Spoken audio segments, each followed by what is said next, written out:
Bonjour et bienvenue dans cette vidéo consacrée à la copie de plancher. Dans de nombreuses situations, vous pouvez être amené à devoir recréer un plancher identique à un plancher déjà créé. Cela peut se produire par exemple si vous devez apporter une extension à un projet déjà existant, ou si vous souhaitez créer des planchers avec une conception similaire à un projet déjà réalisé. Vous pouvez effectuer cette opération depuis le module d'e-plancher conception. Pour cela, vous pouvez appeler la fonction depuis le menu contextuel, qui s'ouvre en effectuant un clic droit sur le plancher à copier. Sélectionnez alors la fonction « Copier ». Une fois la fonction appelée, il vous est demandé de déterminer le contour du nouveau plancher.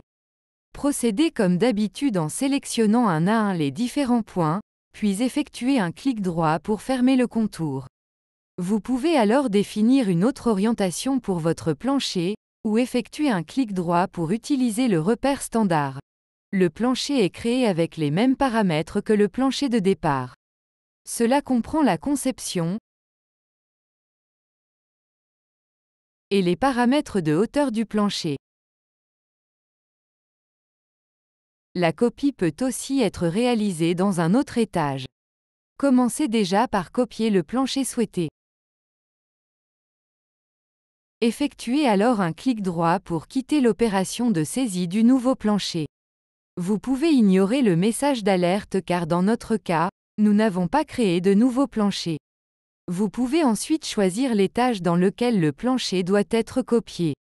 Effectuez alors un clic milieu souris pour ouvrir le menu contextuel. Choisissez ensuite la fonction selon plancher copié. Vous n'avez plus qu'à sélectionner l'emplacement du nouveau plancher suivant le même principe. Revenons à présent en arrière. La copie ne se limite pas au fichier actuel. Par exemple, nous souhaitons créer ce plancher suivant une conception particulière. Nous avions déjà créé un plancher similaire pour un autre chantier, mais nous ne l'avions pas sauvegardé dans la liste des modèles. Dans un premier temps, vous devez ouvrir le projet concerné, dans lequel le plancher a déjà été créé. Effectuez un clic droit sur le plancher concerné, et appelez la fonction copier. Naturellement, il vous propose de créer un plancher identique dans le fichier actuel. Effectuez alors un clic droit pour quitter l'opération de saisie du nouveau plancher. Là encore, vous pouvez ignorer le message d'alerte. Avec le raccourci Windows, Alt Tabulation, vous pouvez passer d'un fichier bâtiment à un autre. Effectuez alors un clic milieu souris, pour ouvrir le menu contextuel. Choisissez ensuite la fonction selon plancher copié. Vous n'avez plus qu'à sélectionner l'emplacement du nouveau plancher suivant le même principe. J'espère que ces informations vous seront utiles pour vos projets. Je vous remercie pour votre visionnage. À bientôt pour d'autres vidéos.